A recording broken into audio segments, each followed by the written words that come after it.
Okay, that animatic was by Tail by Frame.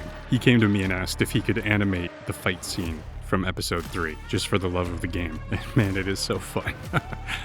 It's so cool to see his interpretation of the events and set to motion like this. I don't even know what to say. That's not true. I'll say this hints at the potential of this material in a way that few other mediums can. I even got to do a little bit of voice acting here as the Warthog, although pitched down and muffled behind a mask. It's hard to describe just how inspiring and invigorating I find work like this. So to Tail by Frame, thank you very much. You'll find a link to his Instagram in the description of this video. He's just building up his channel, so give him a follow. Okay, on to the illustrations. Demons in dry places. A while back I made a video specifically about this location, the dry places. If you haven't seen that, think of them like the antediluvian backrooms. They're an aspect of creation that was not meant for humans to tread. One of my favorite metaphors is that these are part of the necessary infrastructure of the universe, like shipping yards, refineries, steel mills, the undersides of overpasses, places that are necessary to keep things running, but are not good places for us to be. However, through the gift of secret knowledge the Watchers have given humanity, they are able to access these places, seeking more knowledge of their own. In this image, a psychonaught has come seeking wisdom, and he's prostrated himself before a tortured nephilim spirit, otherwise known as a demon. While some parts of the dry places are vast, others are cramped and claustrophobic. The checkerboard pattern may seem almost anachronistic, meaning out of its time, but this pattern is ancient. I'm using it as a visual shorthand in the dry places for a few reasons. First, I picture it as the only way that the human mind can comprehend some fundamental mathematical principles of the universe. Like, they don't really look like this. This is just what happens when run through the human mind. Second, it's a visual language that's common in a couple places. One is in the reports of people who use pharmakia to travel to these places in the modern day. They often come back reporting high contrast, geometrical patterns. The other is in the preferred motif of the Freemasons. Both of these groups, in their own way, seek the hidden knowledge of the universe. Both have fixated on these types of patterns, therefore, it's a good visual hook to start with.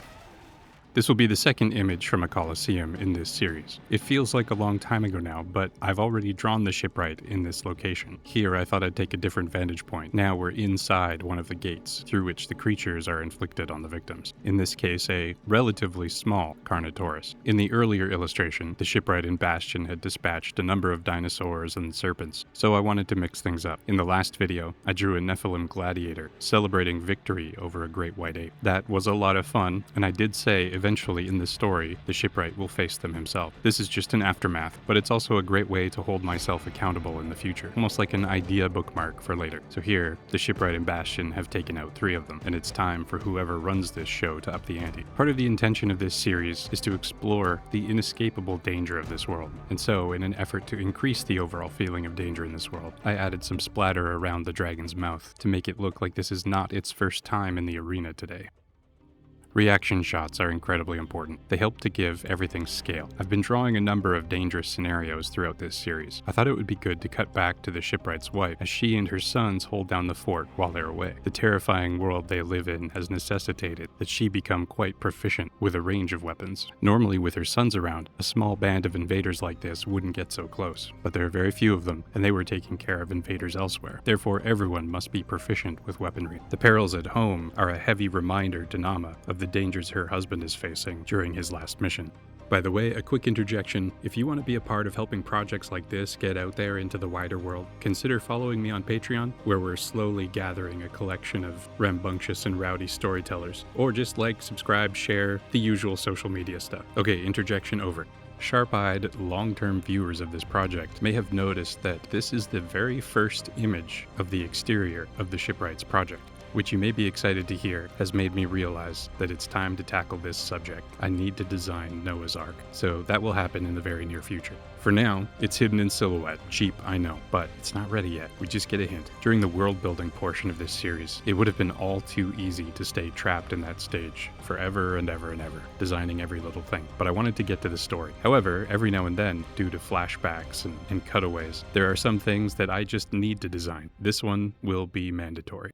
Now, back to the story. The shipwright awakes from his all-too-familiar nightmare. In the previous panel, he had a vision of the flood reaching his home valley. He's been having dreams like this for nearly a century, and they never get any easier. His faithful companion Bastion is familiar with these episodes, and he was getting up before the shipwright woke up.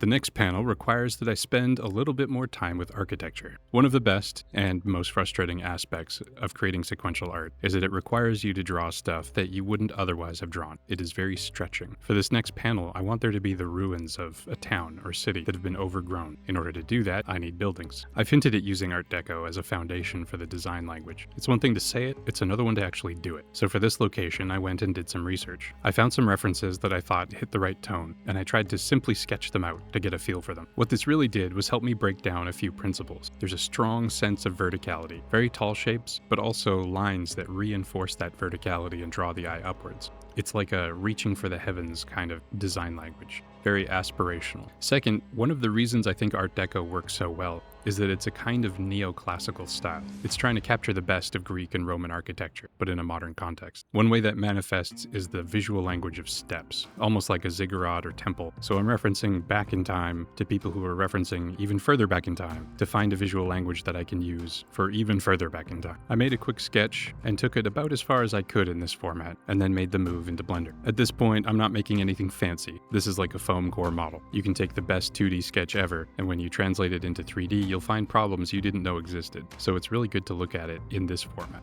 Once I'd taken my 2D sketch into a rough 3D model, it meant that I had a little 3D palette of parts, so I decided to start mixing and matching them. I think it's a good stress test. If these pieces are versatile and they can be used to make different silhouettes in different contexts, then they're worth keeping around. I built some other structures, I built a mansion with a couple of wings, and then I stacked them very high and tried to create a very large palace, or temple. Once I had a small collection of buildings, I blocked in the landscape according to the thumbnail sketch. Nothing too crazy here. These are just a loose outline, and I'm not going to be very particular about my inking stage. I just want to have a convincing sense of depth and scale. So using my 3D model as a sketch layer, I drew in the overgrowth and extra details and could begin the inking process. Images like this feel like they're going to be overwhelming. To sell an establishing shot like this requires loads of detail. But as I often say, step by step, bit by bit, it ends up coming together, and often sooner than you'd think. Thankfully, this is a lot of fun to do. You get to have fun as a set designer, set dresser, prop maker, and really one of the best parts is just imagining what it would be like to walk through this place, drawing the sorts of things you might expect to see, and just trying to follow the general logic of what would be the most likely. Where would things be overgrown? How would these buildings relate to each other? And the shot itself ends up being somewhat simple, but hopefully, for those who like doing that sort of thing, looking at the details is rewarding. It's waiting there to be discovered for people who want to take the time. I think that's an important ingredient when you're trying to build a world that's believable, that's able to invite readers to sink into it for a while. Well, thank you very much for watching. We'll see you next time.